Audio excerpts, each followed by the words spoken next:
ज्ञानिलो प्रेमाधना करुणा प्रचुर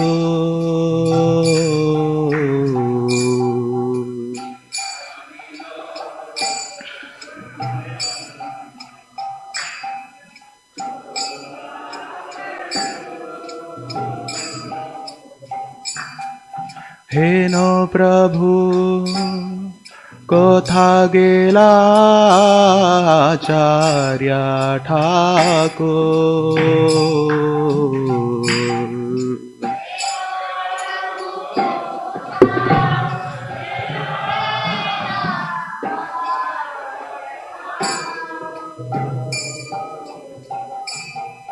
हे नो प्रभु कोथा गेला आचार्य ठाकुर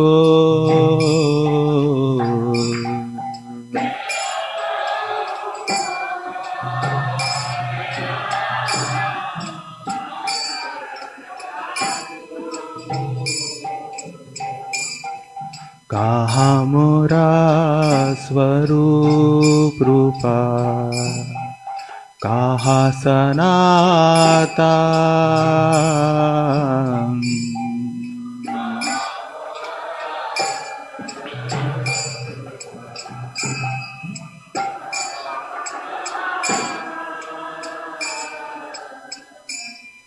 कहा मोरा स्वरूप रूपा कहा सनातन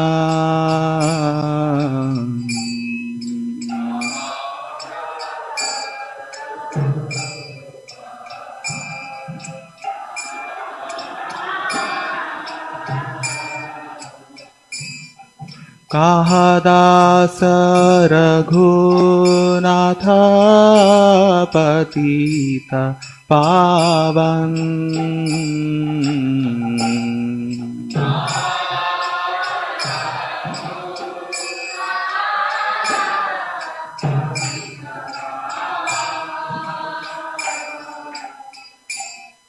कहा दास रघुनाथ पतित पावन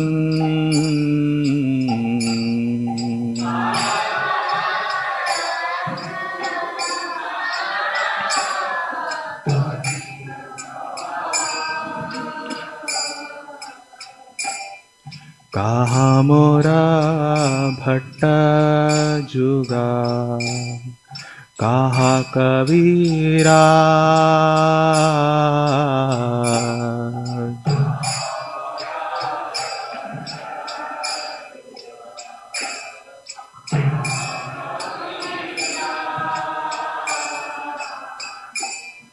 कहा मोरा भट्ट जुगा कहा कबीरा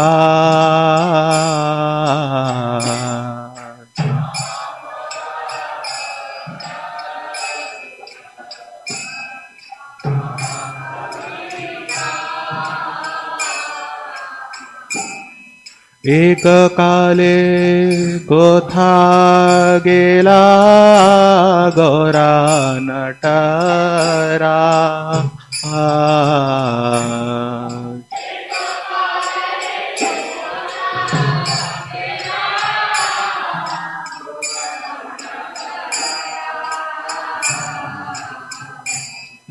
एक काले कोथा गेला गौरा नटरा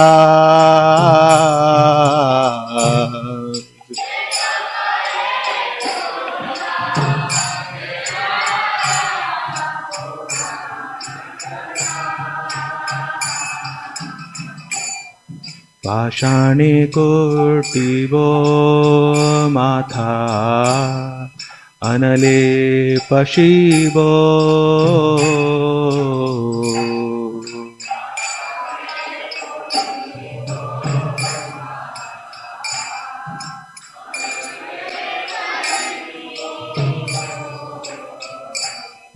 पाषाणे कोटिबो माथा अनलेप शिव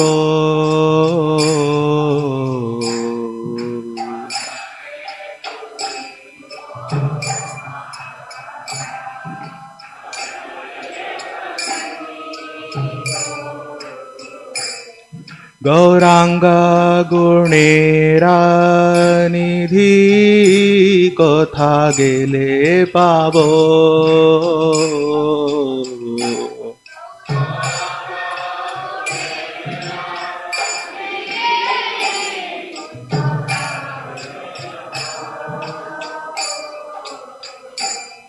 गौरांग गुणेरा निधि कथा गेले पाबो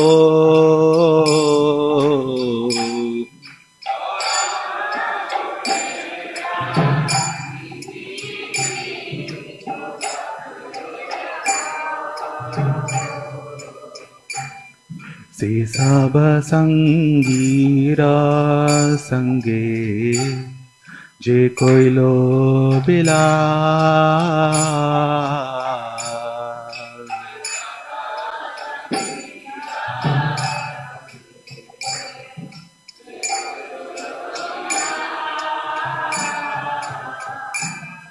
से सब संगीरा संगे जे कोइलो बिला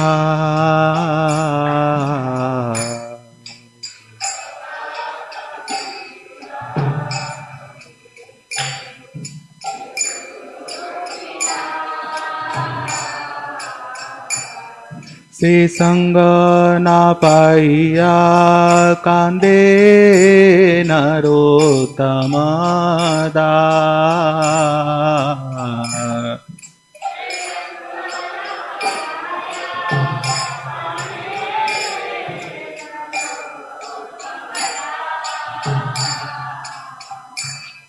से संग ना पाइया कांदे नरोत्तम दास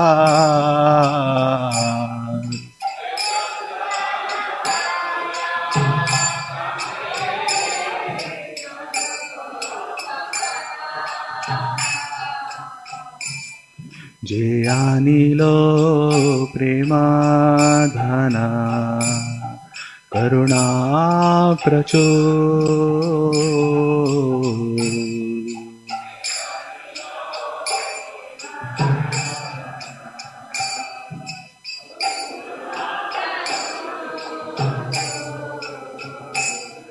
जे आनिलो प्रेम धन करुणा प्रचुर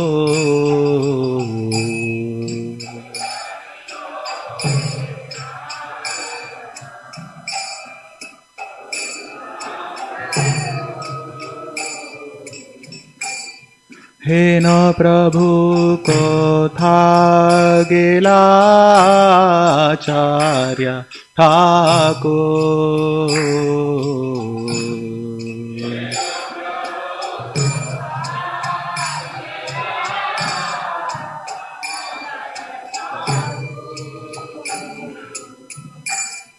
हे न प्रभु कथा गेला आचार्य Thakur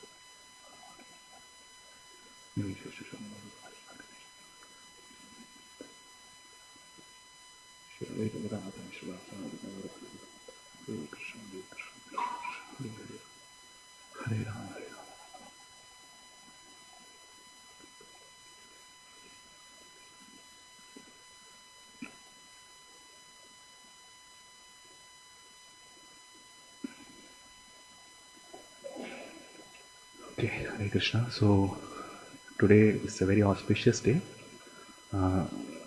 This disappearance of two of our foremost acharyas, Sri Jagannāth Bābāji Maharaj and Sri Rasikananda Prabhu.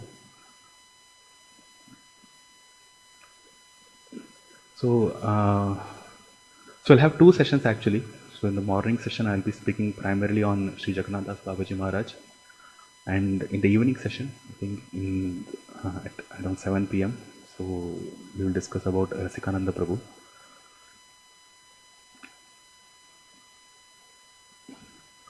So not much details are actually available about Jagannāth Bābāji Maharaj with respect to his youthful life. Okay. So he was born in 1750 in a district called as Maiman Singh in Bangladesh. Okay. So that was his birth date, and he was born in a very aristocratic family. And this is as much as we know about his youthful life. Okay. So after that, much of the recorded history of Jagannāth Bābāji Maharaj comes from the writings of Srila Bhaktivinoda Thakur, Srila Bhakti Siddhanta Saraswati and his disciples. So there it's mentioned that in our lineage, in our parampara, we have from Chaitanya Mahaprabhu we have the 6 Goswamis, and then Narottam Das Thakur, and then after that we have Vishwanath Chakravarti Thakur, then Baladev Vidyabhushan. And Baladev Vidyabhushan had a disciple whose name was Uddhava Das. And all of them were Bābāji. We'll discuss about that in some time. So Uddhava Das was the disciple of Baladev Vidyabhushan, and Uddhava Das had a disciple whose name was Madhusudan Das. And Jagannāth Bābāji Maharaj took Bābāji Vesh from Madhusudan Das Bābāji. So if you see our parampara, Chaitanya Mahaprabhu took sannyas, and there are other 9 sannyasis who are mentioned in Chaitanya Charitamrita, and it is mentioned that from that the tree of Lord Chaitanya's Sankirtan movement spread from these 9 sannyasis. So it's mentioned in Chaitanya Charitamrita Adi Leela. But after that, if we see, then our Gaudiya Vaishnava parampara is actually not a parampara of sannyas. It's a parampara of renunciants. It's a parampara of Bābājis, immediate disciples of Sri Chaitanya Mahaprabhu. Rupa Goswami, Sanatana Goswami, they never formally took sannyas. So they just renounced everything. Sannyas is actually part of this Varnashrama institution. So Brahmachari, Grihastha, Vanaprastha and sannyas. But then these Bābājis are completely transcendental to any of the Varnashrama institution. So they were renunciants, and 24 hours of their day, in fact their whole life, is completely dedicated only to rendering pure devotional service to Krishna and his associates. So they took this Bābāji Vesh. And from that time onwards, we see all the prominent acharyas, they did not take sannyas. Okay, they took Bābāji Vesh. So this parampara that we are talking about, or that we discussed now, from Baladev Vidyabhushan to Uddhava Das, this is Bābāji line Diksha. Or it's not actually technically a Pancharatrika Diksha, but then the Vesh or the form of a Bābāji is accepted by these disciples from their authorities or from these elders. Like Uddhava Das Bābāji, he took Bābāji Vesh from Baladev Vidyabhushan, Madhusudan Das Bābāji took Bābāji Vesh from Uddhava Das, and Jagannāth Das Bābāji took Bābāji Vesh from Madhusudan Das. And it's also mentioned that there was a great devotee of the Lord in Shringarvat in Vrindavan, whose name was Jagadananda Goswami, and Jagannāth Das Bābāji actually took Diksha, Pancharatrika Diksha from him. But apart from that, we do not have much details about him. And while doing some research for this talk, I came across a reference in Sri Bhakti Siddhanta Vaibhav, where it's mentioned that Srila Siddhanta Saraswati, Bhakti Siddhanta Saraswati, when he was touring India, he came to Kurukshetra. And in Kurukshetra, there is this place called as Thanesar. And it was previously during British time, it was known as Thaneshwar. So there, when he mentioned, Siddhanta Saraswati actually mentions in his writings that when Chaitanya Mahaprabhu was touring India and he came to Kurukshetra, he instructed a saint named as Jagannāth there. And this Jagannāth has actually appeared as Jagannāth Das Bābāji in our contemporary life. So this is actually a reference which was given by Siddhanta Saraswati. And Thanesar is also famous for the temple of Bhadrakali, and this is the place where, if you remember from the 5th canto, this is the place where those dacoits who wanted to kill Jadabharat, so they were vanquished by Kali, by Bhadrakali in this particular place. So Siddhanta Saraswati was touring this particular place, and during talk to his disciples, he mentioned this, that Jagannatha's Babaji is actually reappeared from Sri Chaitanya Mahaprabhu's, or the one whom Sri Chaitanya Mahaprabhu instructed, Jagannath. He has reappeared as Jagannatha's Babaji. So in a broad manner, if we see, then Jagannatha's Babaji Maharaj's life can be split into, I should not say split, but then it can be understood in two different ways. One is his life in Vrindavan, and another is his life or pastimes in Navadvip. So initially, after taking the Babaji Vesh, then he was in Vrindavan for quite some time, and he performed bhajan there for many years, and he was famously known as Siddha Baba. Siddha Baba means one who has attained the perfection in life. So among those Vaishnavas who were present there, he was known as the topmost Vaishnava Sarvabhauma, we say. So Sarvabhauma means the commander-in-chief or the topmost of all the Vaishnavas was Jagannatha's Babaji. So he was called as Siddha Babaji. Although there were so many Babajis around at that time, but still he was called as Siddha Babaji because he was so, completely absorbed in Krishna consciousness. And he was very renounced also. So we'll discuss about that as well, that aspect of Jagannatha's Babaji, of how renounced he was and how he was instrumental in inspiring Bhakti Siddhanta Saraswati to take up his austerities that he performed when he was at Mayapur. So Jagannatha's Babaji Maharaj actually used to chant continuously for days and days together. So there are instances where he used to chant 3 days and 3 nights without taking any rest, without taking any food, any water, anything, just continuously used to chant. Okay, and then after chanting, then he used to break his fast by taking this flat rice, this chipped rice, and then yogurt.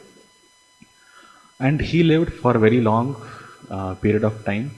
So as I mentioned, he was born in 1750, but then he left, or rather he went to the spiritual abode in 1895, which means he was there with us or with those devotees at that time for almost 145 years. And when he was very old, then he had a servant whose name was Sri Bihari Das Babaji.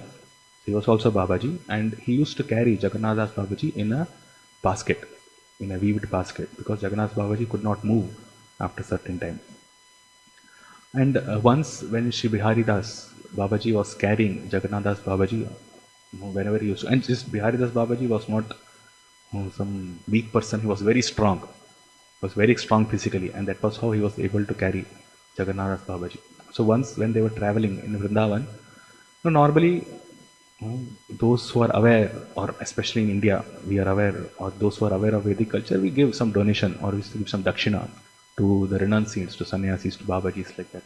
So one person gave 1 rupee to Jagannatha's Babaji, and then Jagannath Babaji, then he carried, Bihari Das carried Jagannath Babaji for quite some distance. But Jagannatha's Babaji Maharaj was not very satisfied or very happy, or he felt very burdened. So he ordered Bihari Das Babaji, or Bihari Das, his servant, to go back to that same point where he was given that 1 rupee. So they walked back again. It's quite some distance. So he walked back again, and then he gave that 1 rupee to that same person who gave that 1 rupee to him. And he said that this 1 rupee, I am not able to bear the weight or burden of this particular 1 rupee. So I don't know how you are able to bear the burden of such wealth that you possess. Saying this, then he left from that particular place. So what it indicates basically is that when a materialistic person accumulates so much wealth, it's actually a burden in his life. But then he does not understand that. That's a different point. But it's actually a burden in his life, and it sucks him into this material world. And by this particular pastime, Jagannatha Babaji Maharaj exhibited that even attraction or attention or that money which is earned from materialistic means, it's actually a burden for one who is renounced. Although it can be used in Krishna's service, but still, Jagannatha Babaji Maharaj was very, very particular that this dakshina should not be used. And actually, in his life, he never took dakshina. Actually, he did not like to accept dakshina from anyone or anybody. Okay, so this is something which we'll see if we have time, we can try to understand this. But that was his particular mood, that he never took any dakshina from anybody. And when he was in Vrindavan, then he had this intense desire to worship deities. But being a Babaji, being a renunciant, he did not have any deities with him. So he expressed his desire to his servant.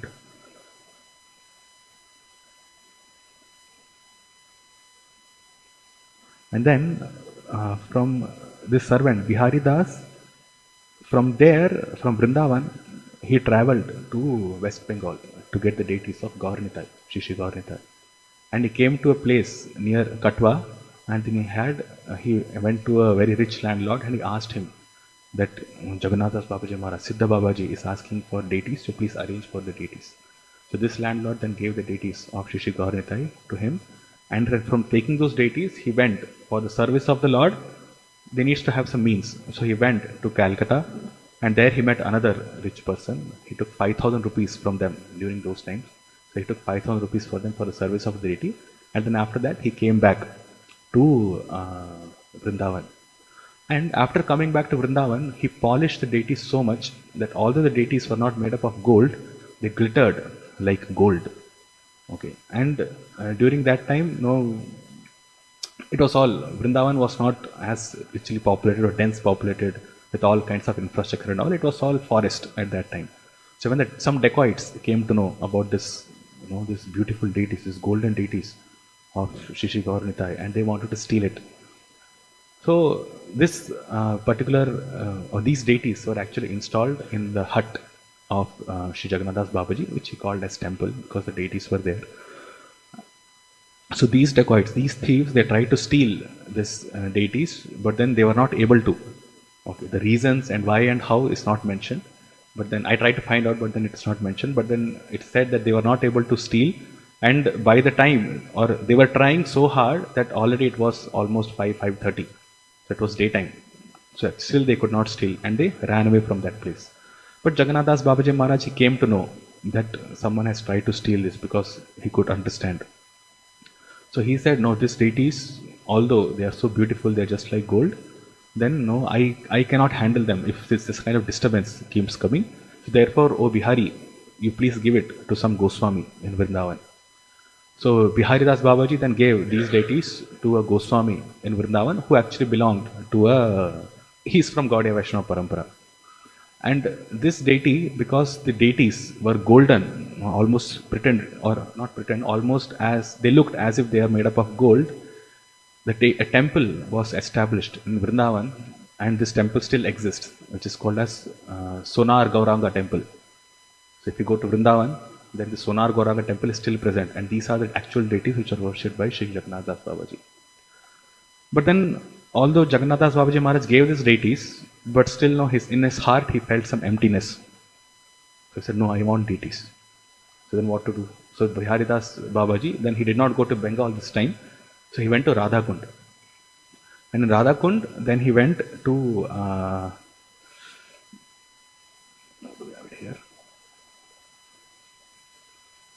Yes. So he went to Radhakund, and then in Radhakund there was a haystack, and that haystack actually contained the hay or the chara for the cows in Radhakund. And from within that, when they were doing something, they found a deity of Shadbhuj Mahaprabhu, of Chaitanya Mahaprabhu manifesting his six-armed form of the two arms of Lord Ramchandra, two arms of Krishna, and two arms with this sannyas rod and pot of Chaitanya Mahaprabhu. So the Shadbhuj deity was found. It's a very beautiful deity. And that Shadbhuj deity was then carried by Bihari Das Bābāji to Jagannāth Das Bābāji. And Jagannāth Das Bābāji was very happy that he has ultimately finally got his deity back, and he worshipped him for almost 10 years. And this was the time when he was in Vrindavan. So then after that he decided to go from Vrindavan to Navadvip. Okay, so everybody asked, he was very famous, he was known as Siddha Bābāji, as I mentioned. So everybody asked, why do you want to go to Navadvip? Vrindavan is here, you have the deities, you are already perfected, you don't have to go outside of Vrindavan. Why do you want to go to Navadvip?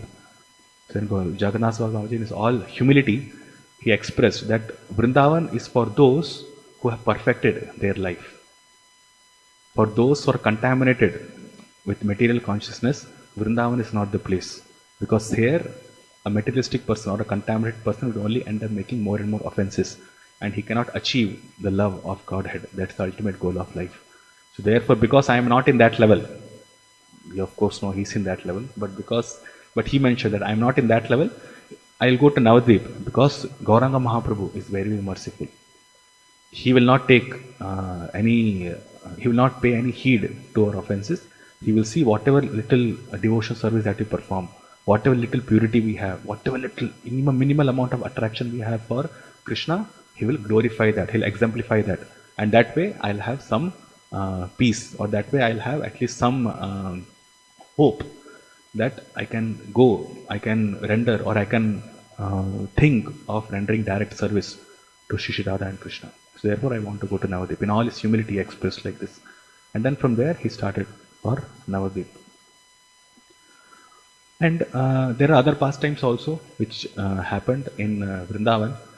So when this, once what happened was Jagannāth Bābāji Maharaj took some prasadam from one of the sweepers in Vrindavan. And then those who have this Varna and Ashrama consciousness, then they saw, oh, you are a perfected being, you are a Siddha Baba. How is it that you are taking prasadam from someone who is a low born, who is just a sweeper here? So Jagannāth Bābāji Maharaj then replied, and he said that this is not an ordinary sweeper. During Krishna's pastime, Krishna gave benediction to 88,000 rishis, that these rishis will be born in Vrindavan and they will do dham seva. So this particular sweeper is one of those rishis who's actually doing dham seva and who's totally immersed in the dust of Braja for the whole day, literally, because his only duty is to sweep. So therefore, he is the most perfected being, and by taking remnants from him, I can have some hope of perfecting my life. So therefore, this is not something which you think like, but these sweepers are actually great rishis who are benefited by Krishna to do dham seva, and because they are doing dham seva, therefore they are able to give their mercy to me by sharing their prasada with me. But then, although he explained that, but still, in his mind, he thought that they will not be able to understand all these points. So he wanted to go and seclude himself in a different place. So from there, he went to this Kadamba Khandi. There's a place called as Kadamba Khandi where there are lots of Kadamba trees. So he went to that particular place, and Vrindavan is all forest. So we did not find many inhabitants staying in Vrindavan at that time. So in Kadamba Khandi, then he went, and then he completely engaged in his bhajan. Then Dashami came and they started their Ekadashi fast. So Dashami, from afternoon onwards, Ekadashi fast starts. Then he was fasted for Ekadashi, and in Dwadashi time they are supposed to break the fast, or Parayana has to be done of Ekadashi. But then they had nothing with them; they did not have any grains. So Biharidas Bābāji was very worried that although Ekadashi the Parayana has to be done, but still no prasadam is available with them. And just by the transcendental course of activities, one person came and then he gave the same thing that Bābāji Maharaj always used to take, flat rice and yogurt. And he gave that. And this Biharidas Bābāji was very astonished that although nobody lives here and no prasada is available, but still, just at the exact moment when the Ekadashi Parayana has to be done, then this particular prasada has been made available to us by the grace of Jagannāth Bābāji. And from that time onwards, till the time Jagannāth Bābāji Maharaj stayed in Vrindavan, then every day someone or the other used to give milk to Jagannāth Bābāji, and lots of milk, not just little milk, but lots of milk, which was quite more than enough for both of them to take. Then once a professional Srimad Bhagavatam reciter, he came to Vrindavan and he gave very nice discourses and all. But those Babajis who were renounced, or those Vaishnavas who were completely absorbed in renunciation, they did not like his discourse. So then this professional reciter, he could understand that the Vaishnavas of Vrindavan, especially these Babajis, are not very happy with my recitation, although it was perfectly recited. Then he came and asked Jagannāth Bābāji Maharaj what exactly is the reason. And then Jagannāth Bābāji Maharaj, he replied, he said, you had a malintention of attaining profit from the recitation of Srimad Bhagavatam. That profit may not be only money, but that profit can also be pride. That profit can also be worship, labh, puja, pratishtha. If you are running after these things when you are reciting Srimad Bhagavatam, then Srimad Bhagavatam will not give you any auspicious result. Actually, it will give a result contrary to that. Because you are running after labh, puja, pratishtha, you will get labh, puja, pratishtha, but then that labh, puja, pratishtha will actually drag you within this material world. It will not elevate you to transcendental or spiritual realm. So therefore Bhagavatam will give an opposite result, although you're reciting Srimad Bhagavatam. So therefore you should stop this professional recitation or the recitation of Srimad Bhagavatam with a intention or with a different intention in his mind. Srimad Bhagavatam should be recited only for the glorification of the Lord, for making Krishna happy, for discussing the pastimes of the Lord and his devotees, and not for any other purpose. So when this Bhagavatam reciter he understood this particular point, then he renounced his mentality of attaining any benefits from recitation of Bhagavatam, and then he became pure devotee of the Lord. Like this. And then after, so these are some of the pastimes which he performed in Vrindavan, and from there he started for Navadvip. And at this point, Bābāji Maharaj was not able to walk, so he was carried in his basket by Biharidas Bābāji. And then the train system had already started at that time. So from Vrindavan, he walked, Biharidas Bābāji, he walked to Mathura station. And from Mathura station, they took a train. And then they came to Calcutta. And from Calcutta, they again came to a place called as Ambika Kalna. Okay, Ambika Kalna is on the way to Navadvip. From Calcutta to Navadvip, if you have travelled in train, then a station will come, Ambika Kalna, where Chaitanya Mahaprabhu's associates also took or appeared in Ambika Kalna, some of his associates. So he came to Ambika Kalna, and there was a great Bābāji, or there was another great Vaishnava called as Bhagwan Das Bābāji. So Jagannāth Das Bābāji Maharaj was very happy to meet Bhagwan Das Bābāji, and because both of them were transcendently situated, and they embraced each other, then they went into ecstasy. Okay, so Jagannāth Das Bābāji Maharaj, he reached Ambika Kalna at around 10 a.m. or rather at 10 a.m. he met Bhagwan Das Bābāji Maharaj, and when they embraced each other, they went in ecstasy, and they did not come out of that ecstasy for almost 13 hours, which means from 10 a.m. to 11 p.m. They embraced and they're completely in ecstasy, absorbed in Krishna consciousness, no external consciousness for them. So then Bhagwan Das Bābāji Maharaj also had a servant, Vrindavan Das Bābāji. So he and Bihari Das Bābāji Maharaj are then discussing what to do. It cannot sustain like this. And Jagannāth Das Bābāji Maharaj had not taken any prasadam throughout his journey. So from the time he started from Vrindavan until he has reached Ambika Kalna, it has been 3 days and 3 nights.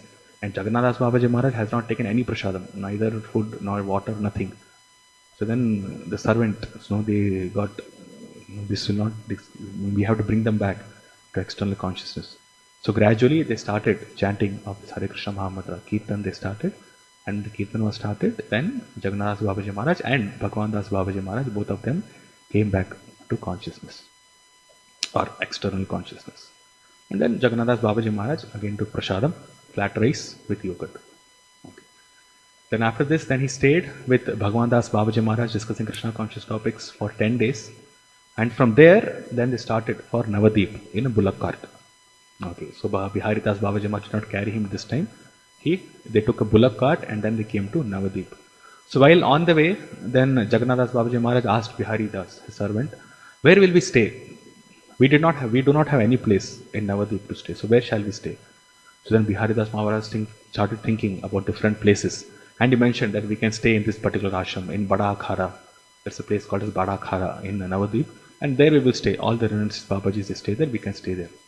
But Jagannāth Das Bābāji Maharaj said, no, we will not stay there. We'll stay under a tree. Just like the Goswamis did. We should not have any opulence when we come to the Dham. So therefore we will stay under a tree. So then they went to a tree in a place called as Koladvip.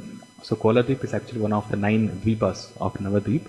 And in Koladvip we have this grama, this village called as Kulia Gram. So in Kulia Gram, Jagannāth Das Bābāji Maharaj, he stayed there under a particular tree, and seeing such a great Bābāji has come. And when we speak of the greatness of Jagannāth Das Bābāji Maharaj, he was known in Vrindavan. He was staying in Vrindavan, but he was known in West Bengal also, in Navadvip also. Because Gaudiya Vaishnavas used to travel from Vrindavan to Navadvip. So his information or details about him or his glories were also traveling here and there from Vrindavan to Navadvip. So in Navadvip, Jagannāth Bābāji Maharaj was already known. And when a rich person, his name is, I think it's Srinath Rai. No, sorry, it's not Srinath Rai. Okay, anyway, a person is mentioned, but I don't have the name here. But he was a very rich person, so he purchased the land which contained that particular tree. Okay, and then that was the place where Jagannāth Bābāji Maharaj used to stay in Kulyagram till the end of his life.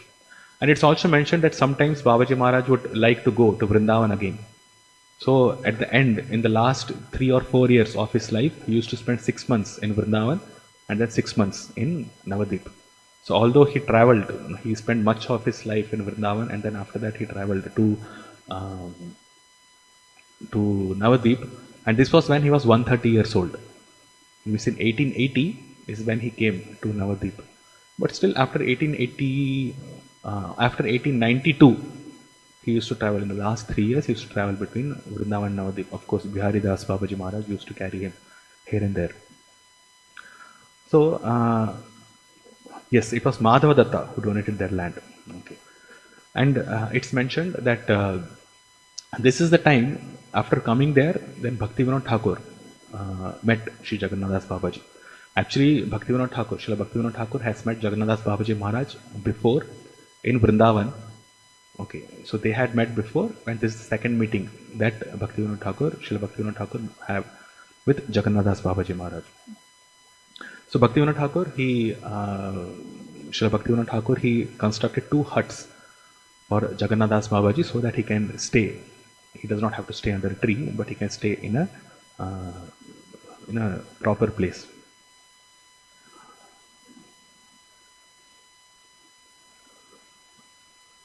Okay, there are some other pastimes also which happened in Navadip. So again, this is with respect to Prasadam. So we know that in Mayapur, specifically in Mayapur, then there is flood. The Ganga gets flooded. It happens quite frequently, every 5-6 years or every 10 years. Ganga gets flooded, and from the time of Chaitanya Mahaprabhu to this time, Ganga has changed her course also, which means that some places which were actually highlands, which were not shallow, and Ganga used to flow in that shallow path. But then over a period of time, Ganga changed her course and she used to travel in a different route. So that way several pastime places of Chaitanya Mahaprabhu were submerged in Ganga that time. And this used to happen quite frequently. So during one of such kind of flood where Prasadam was not at all available, then miraculously 4 people came in a boat and they gave 20 kilograms of this flat rice along with curd and also sandesh, sweets. So they gave, although Ganga has flooded the entire area and getting prasadam is so difficult, just like we speak of Vrindavan not being populated so much, being as a forest, Navadip was much like this. Okay, in fact even more, where not many people used to stay. They used to stay on the other side. Actually, if you see Ganga, it divides, or she divides the whole area into 2 sides. There is the eastern side of Ganga and there is the western side of Ganga. And the western side of Ganga was developed, Navadip. It was considered as a proper place, proper city, inhabited by many people. But the eastern side was not inhabited by anybody. I'll not say anybody, but then very rarely anybody used to come there. And Jagannāth Bābāji Maharaj's Koladvip or Kulyagram was on the eastern side of this Bhagirathi or Ganga river. So nobody was there. And anyway, flood was going on. But still, prasadam was arranged by the mercy of the Lord. Then once a famous but a very rich person again, Srinath Rai, he came to meet Jagannāth Bābāji Maharaj, and then he asked him to give him Diksha, to give him initiation. And then Jagannāth Bābāji Maharaj understood that he is a materialistic person just for his fame purposes. Then he wants to get Diksha from me. So he said, I will not give you Diksha. And, or rather, before that, this was not Siddhanta Rai, sorry, this was somebody else. He did not give Diksha to anybody. It's mentioned Jagannāth Bābāji Maharaj did not used to give Diksha very easily. Similar to how Gaur Kishodas Bābāji Maharaj used to do. He never gave, he hardly gave initiation to anybody. But similarly, same was followed by Jagannāth Bābāji Maharaj. And Srinath Rai, he had heard that a Siddha Bābāji has come to Navadip, but he could not recognize Jagannāth Bābāji. So he went to Jagannāth Bābāji Maharaj and he asked, do you know, a Siddha Bābāji has come from Vrindavan. Do you know about him?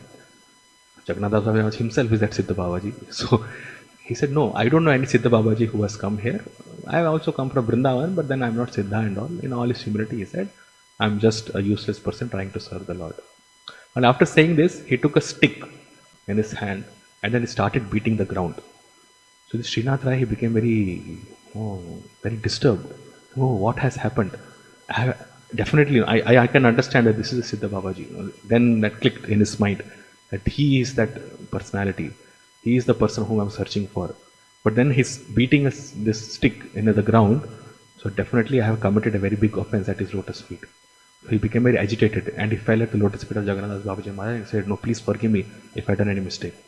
So Jagannāth Bābāji Maharaj, he said, no, there's no offense on your part. Actually, there are some goats who are eating the tulsi plant next to Loknath Goswami Maharaj Samadhi in Radhakund. And I'm trying to beat them with this stick. I'm trying to shoo them away. Not beating them, I'm trying to shoo them away so that they do not eat the tulsi plants. So Srinath Rai, he was a very resourceful person. So he wanted to confirm this. So what he did was he sent a reply telegram.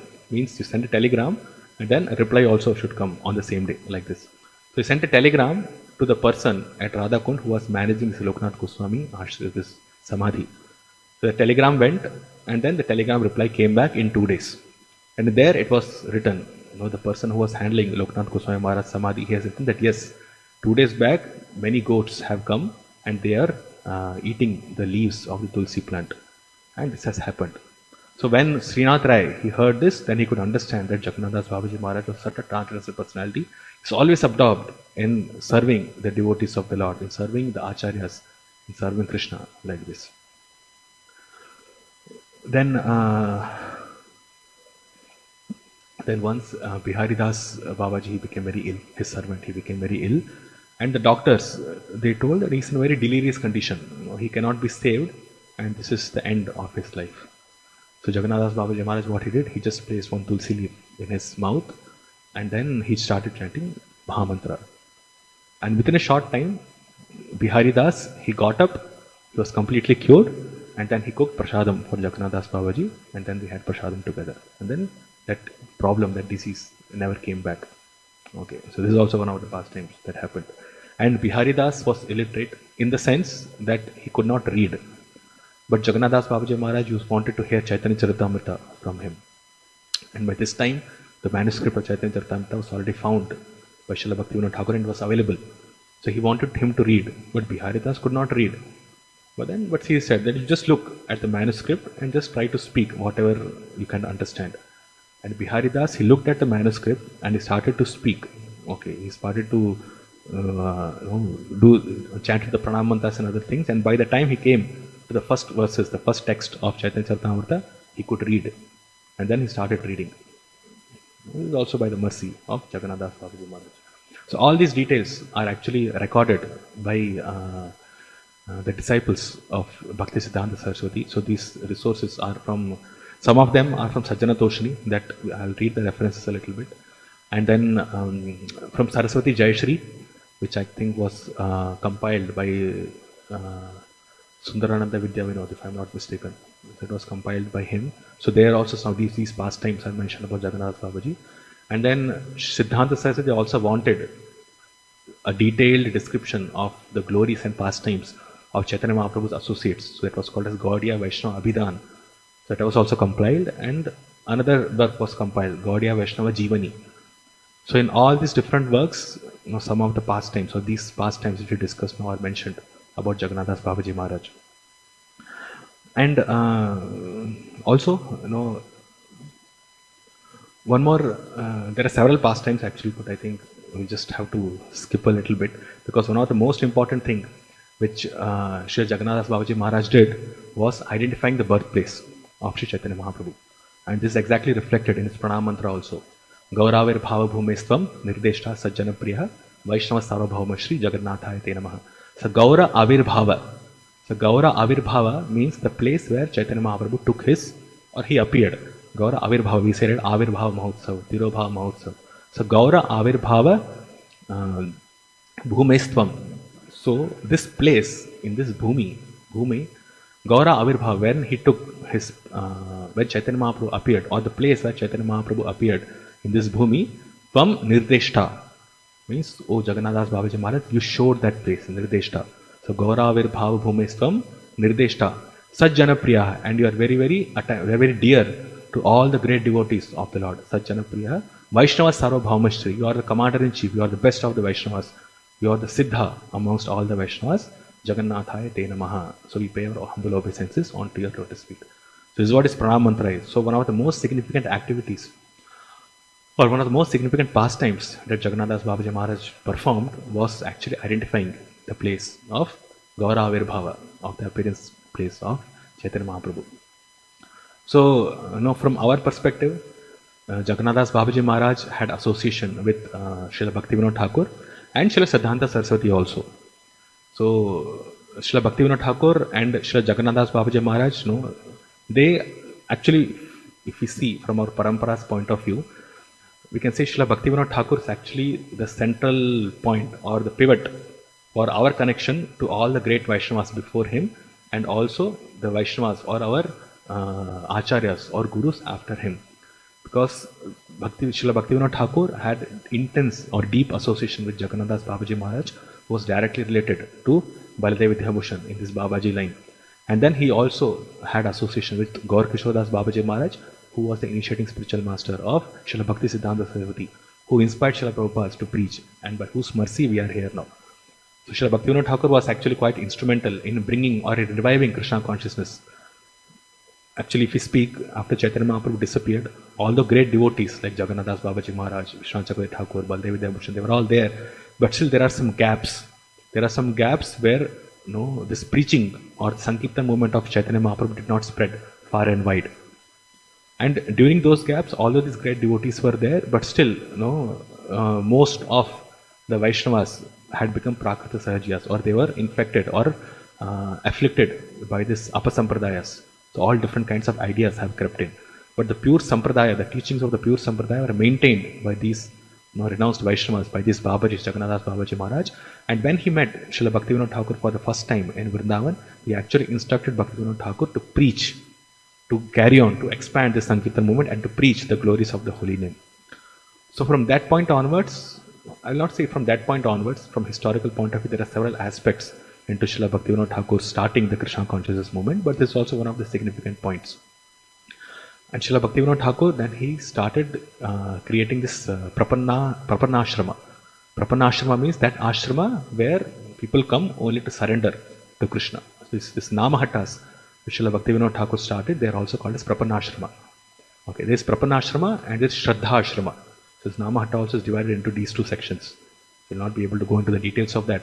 But Prapanashrama was a system which was created by Srila Bhaktivinoda Thakur, which can be directly associated with what Jagannāth Bābāji Maharaj instructed him to do. So the first meeting was when this happened, and second meeting happened in Navadvip when Srila Bhaktivinoda Thakur met Sri Jagannāth Bābāji Maharaj in a place called as Amalajora. Okay, this particular place is in West Bengal, and this is the place where the pastime between Gauridas Pandit and Hridaya Chaitanya happened.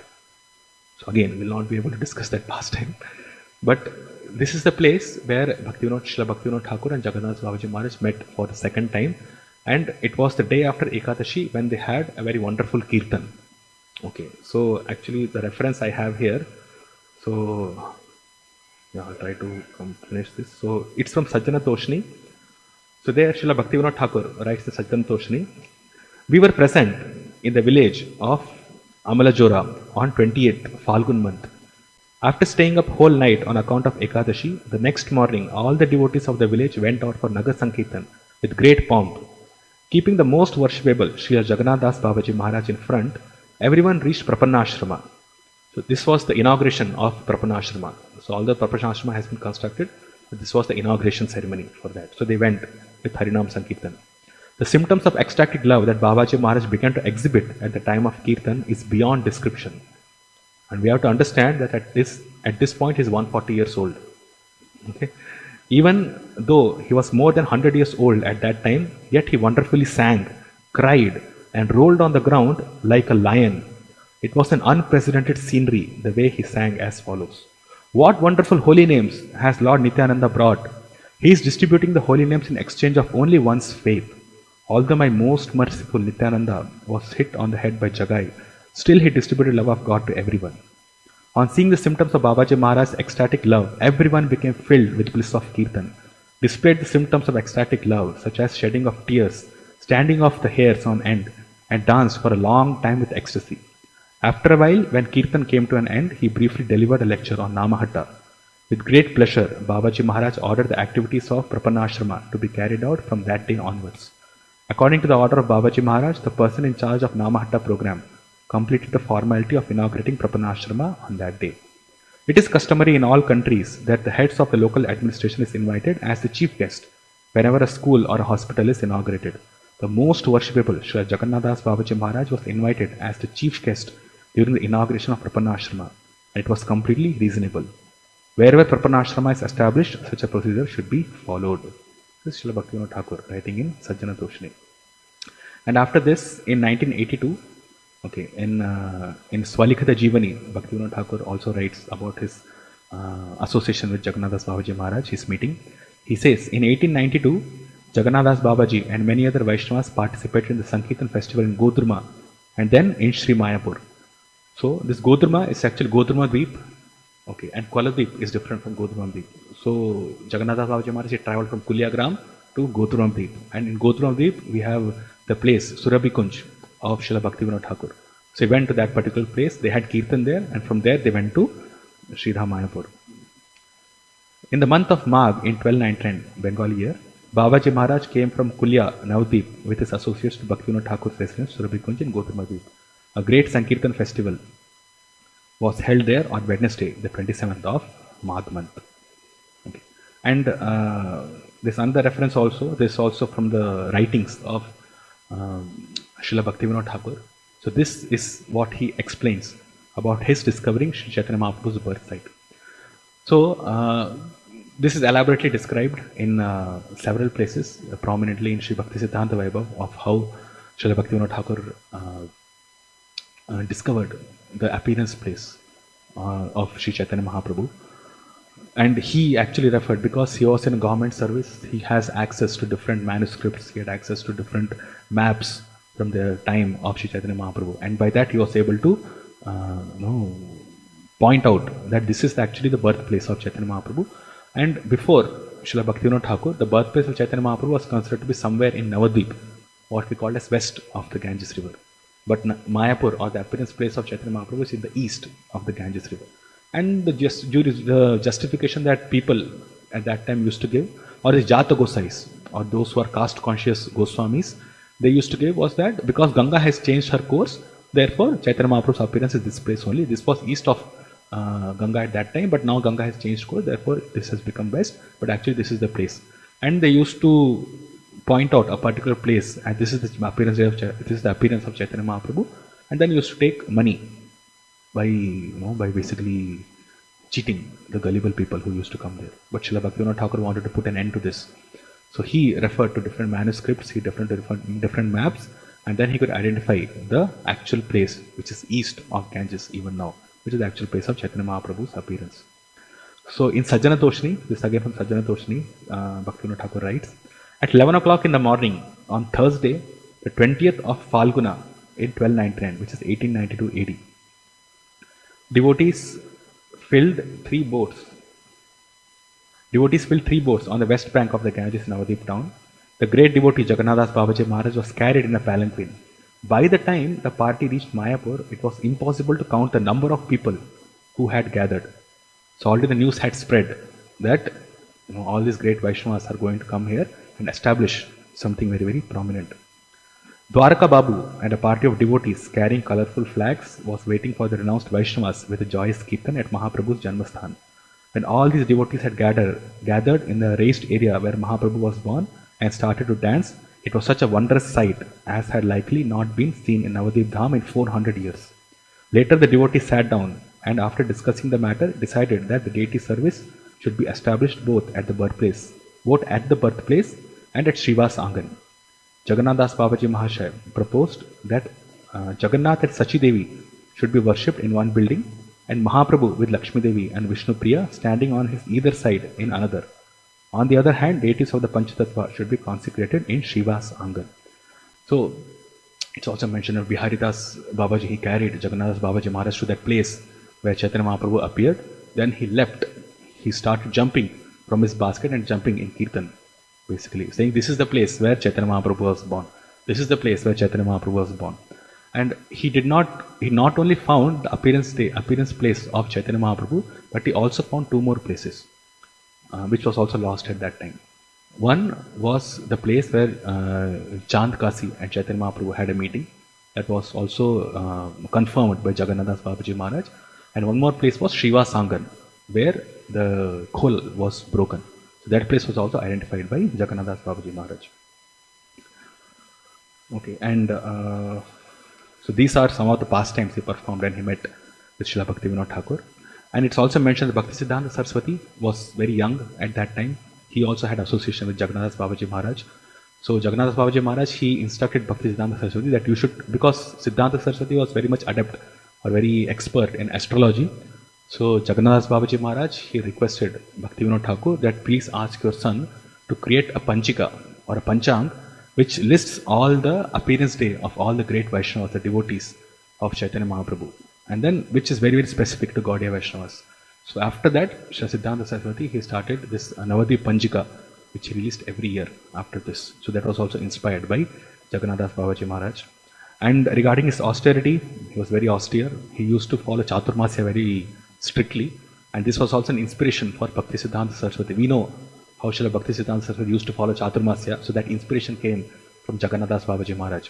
It is said that on the first month of Chaturmasya, Jagannāth Babaji Maharaj used to take only 4 bananas in a day. That's it. The second month, he used to take only guavas. In the third month, he used to take only a little bit of butter milk every day. And in the fourth month, he used to take a little bit of this banana flowers. And that's it. The whole day. Nothing to drink, apart from the buttermilk in the third month, of course. But during other months, he did not drink anything. And then he did not eat anything. And he also it's also mentioned that he went to Rishikesh once to perform austerities, to perfect the chanting of his holy name. And there he used to wake up at 3 a.m. in the morning, and every time he used to pass water or even pass air, then he used to take bath. And he should not speak to anybody, and he will chant the holy names from morning 3 a.m. throughout the whole night. And in between, inadvertently he broke that particular vow by speaking to Bihari Das Babaji, his servant. So he started the same vow again, and then he completed that vow in 3 months. Okay, and then he understood that anyone who wants to chant the holy names of the Lord perfectly and purely, they should take up this much austerities. He mentioned. Okay. Right. So finally, about his today's Tirobhav appearance day. So we are discussing his glories. So regarding his disappearance also, Srila Bhaktivinoda Thakur writes in the Sajjana Toshini, and he says, at 10 o'clock in the morning, in the Bhajan Kutir in Koladip in Navadip town, the old general of the Vaishnavas went to his eternal abode. The Siddha Bābāji went to the spiritual world, but left this world in darkness. We will no longer be able to see his ecstatic dancing in Kirtan with these mundane eyes.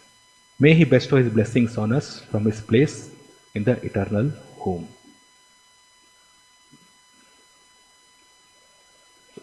Stop here. Shri Jagannāth Babaji Maharaj ki, Prabhupada ki. Have any questions? Or yes.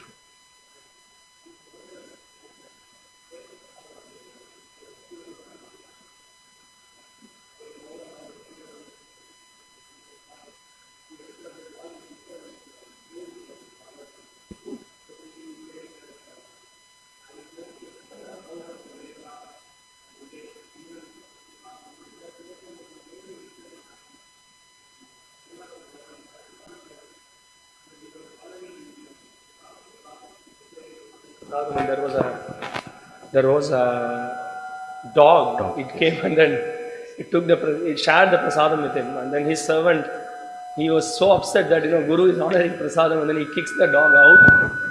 And then he kicks the dog out, and then Bābāji Maharaj was so upset. He said that you go and then bring the dog back again. Then only I will finish the rest of the prasadam. They are dhammas. And Srila Bhaktivinoda Thakur in his song so nicely expresses that. It's a song of a very high level. But I just remembered that incident. Yeah, I had it in my notes, but we did not have time. Thank you so much. Yes, There was another point also which in the Gaudiya Samaj, a very amazing point that was mentioned, that apart from, usually we know about that Srila Jagannāth Bābāji Maharaj used to jump up and down. Yes. I mean, when he found Gaura Avirbhava. Yes. So he also normally also whenever there was some kirtan or some other program that is there, that he used to, in that elderly age also, whenever there was kirtan, he used to do a roaring, he used to jump and he used to sing. That is also mentioned. Yes. That was something amazing. And also we can also think whenever our body is little, we are a little healthy, whatever, Yes. whatever we can contribute ourselves. Now, once we become old, we do not know what's the situation. But when we hear of Jagannāth Bābāji Maharaj, his great enthusiasm and inspiration, it is something amazing. Yes. Thank you very much, Prabhu. Yeah, many amazing points. he used to jump. Yeah, he used to jump 15 feet high. And he was already very tall, although his body was bent. But then he used to jump every time when they had a kirtan. So he was completely absorbed in the Sankirtan mode. That's mentioned. Yes. Thank you so much. Okay, so we'll stop. Shri Prabhupada ki jai.